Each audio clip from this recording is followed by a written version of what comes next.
Get this thing for you. Right. Timer. Got coffee. And Timer. am I in the shop? Tell me when you want to press start. Go back a bit. That's it. Yeah. I wanted to go out of focus again, innit? Yeah. I don't want it to, it hasn't yet. Took 3 blocks, got instant red eye, fam. I have to get that shit, bro. Fuck smoking, I'd use that. Perfect. Starting again, yeah? We're going? We're going live! We're going live! We live or No, we're making. just filming? Yeah. This is it, people. It's Tea with the Tycoon, and this is my special 10-minute match segment, and it is with the fighting spirit himself, the true embodiment of fighting spirit, Connor Mills. What's up? Thanks for having me. No worries. Thank you for being here, and more importantly, you know, the main element of all of this is that we're going to time it for 10 minutes, like it's an actual match. So if midway, you know, of any kind of crucial information, the 10 minutes is up, that's it, it's the end of the segment. So the questions are going to be okay, and I'm going to let you just deal with it. You're not going to put me on the spot, are you? Of course I'm not. Okay. You like put me on the spot at like 9:59, and then like I don't know what to say before then. No, and then no, I bury no, myself at like 10 minutes, and the time's up, so I can't save it anymore. That's pretty much the idea. So if you'd like to hit the timer. 10 minutes started. Okay, brilliant. So, first and foremost, I've known Connor Mills when he first started training, and as a young kid coming into the industry, there's no denying it. Work ethic is there. The skills, he's improved consistently, but that's through, what would you say, your training or Yeah. will? Everything. I owe everything to training, and just like keeping my head down and not saying dumb stuff. Mouth shut, ears open. That's the way I like to put it. Yeah, like you said, you've known me a long time since I started. Ever since I started, just constantly want to train and get better, and I just really enjoy training. I remember at one point you actually pointed out that you was training 5 days a week, every single day. Yeah. I mean, I try to go to the gym 5 times a week now, and train about 3 to 4 times a week, wrestling wise. But yeah, there was a time where it was like when I first sort of things started to pick up, and like found out about Knuckle Locks training school that they ran every day. There was like a point where I just went 5 days a week. Was there any other place that you trained as well? Yeah, London School Lucha Libre, and yeah, it was real fun. Real fun, like learning from different places, different coaches. I think as I said, that the main takeaway was that they're open often, so it's real good to consistently get a good wealth of knowledge.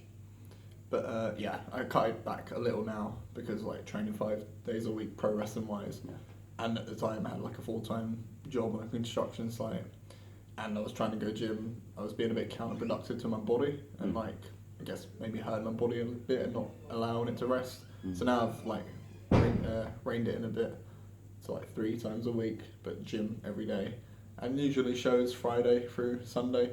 So I think I've got a good balance at the moment. Okay. How long have you been in it? 4 years this month. I think I met you my first day. I walked into BECW training school. You were training. The first time I went there, I was like real ill the night before. I think I had food poisoning or something. So I didn't participate in the training. I didn't intend to anyway. I just went out to watch, and thankfully I didn't participate because I was ill. And I watched, and I remember seeing you in your blue tracksuit training in that 90s blue trackie. I still have it. And yeah, like, it sounds so cliche and cheesy, but like, I saw like the ring and the ropes, the first time I've ever seen a wrestling ring in person. Because I'd never been, at this point, I'd never been to watching like a WWE show or anything, never been to an independent show. I'd just been to watch WWE on like online and like Ring of Honor DVDs and like WWE Network and all that stuff. So like when I saw the ring, I was like, yeah, like it's as cliche as it sounds, yeah, this is what I want to do forever. And the next week, like, I just couldn't like wait till the next week came around, and I jumped in, and train, and just like hitting the ropes, like rolling, bumping. It's like, this is awesome. It's like everything I hoped it would be and more. And that was like just the beginning, and it just gets better and better since. Again, you know, from my perspective as a, I would like to say someone that, you know, you came on board. I'm very proud of everything that you've done since.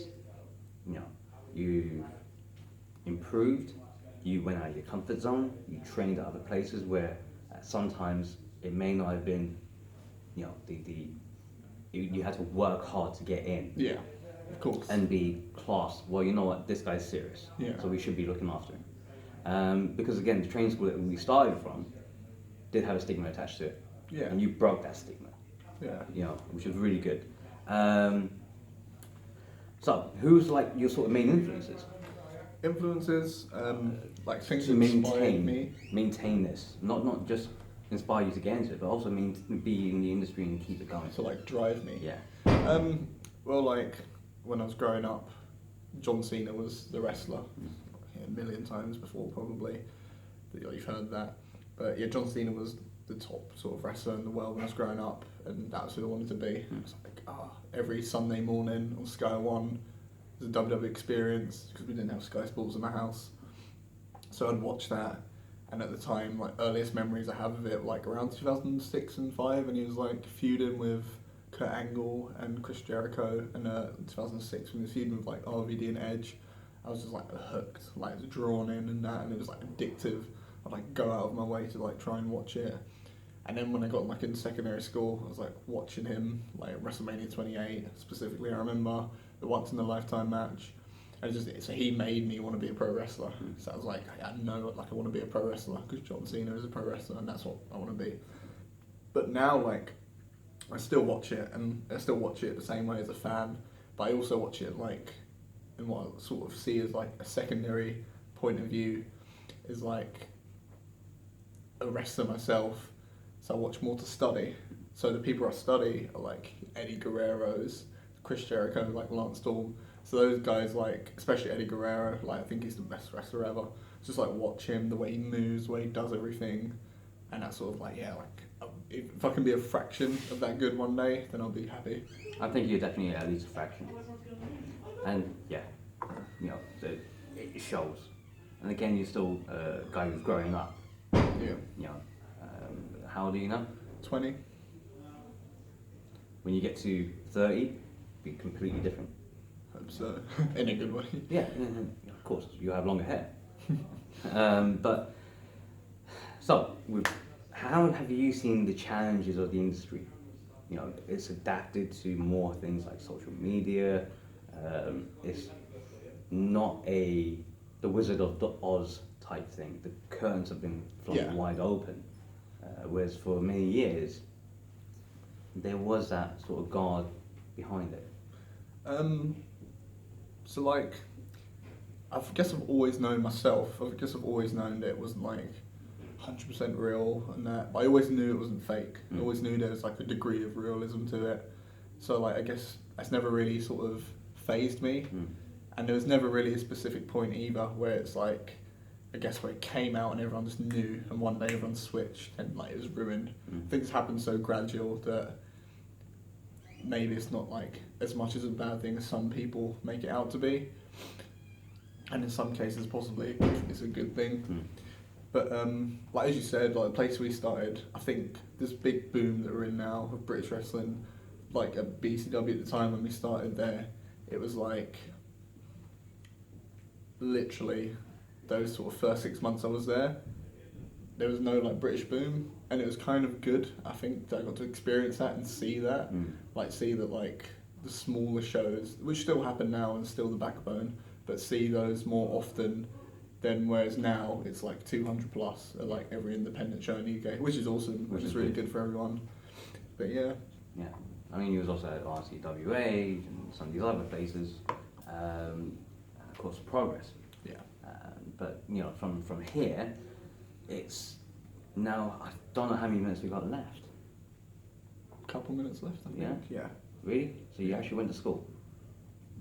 I I don't know, because at the end of the day, I know what to 2 me, minutes are. No. The whole point is as much as I do admire you, I still think you're a little punk. You know, and short and simple, you know, half of the times you go on social media and you act as if you're the man. I don't think I do that at all. Well, your tag team partner seems, you know, Maverick Mayhew. He thinks that you act like the man. Who's Lewis Mayhew? Yeah, that's exactly right. Who is Lewis Mayhew? I got that totally wrong. It's Maverick Mayhew. He thinks that you're the man. I've never met anyone called Lewis Mayhew in my life. Yeah, just get past that point. What are you? Got some kind of psychological illness because you're vegan? You've got a protein misbalance and you're in chemical imbalance in your brain? Protein misbalance. You heard me. Yeah, because I'm too smart, baby. And look at you. Skinny little wretch. I'm a hench now. What are you talking about, fam? Boy. I'm Tell you hench what. and tan. Look, honestly, the fact of the matter is, you've done something real bad to me. And you know what? How earlier when I held your arms behind your back and let loads of kids Shut chop up, you. don't let anyone... Look, that footage is never going to get out unless we get to 100 views because this kid doesn't deserve it. And you'll never see that footage. Understand? Because if you don't understand, our 10 minutes is up now. It's not, it's 36 seconds left. What are you talking about? You mistimed it. No, I didn't. You look at it the other time. Have you You're got it? damn right I am because I trust that timer more than you. You told me to press start at the start of my timer. There's 20 seconds left. Are you going to say anything else? Punk. That's what I'm going to say. You know that's what I'm going to say. You're- And what? So you think holding me up, 10 taking me out seconds. to a bunch of kids, letting them chop the living daylights out of me, and you think I'm going to let that go? 5 seconds. By the way, Daryl doesn't like you. Time's up by. Well, look. Okay. Hold on. Well, What? seeing as that is done now, if you like it, share it out with all your friends. Make sure you share the link. And if you guys don't understand that, then you don't need to go back to school. So says the Tycoon. Paedophile. I have to edit that one out.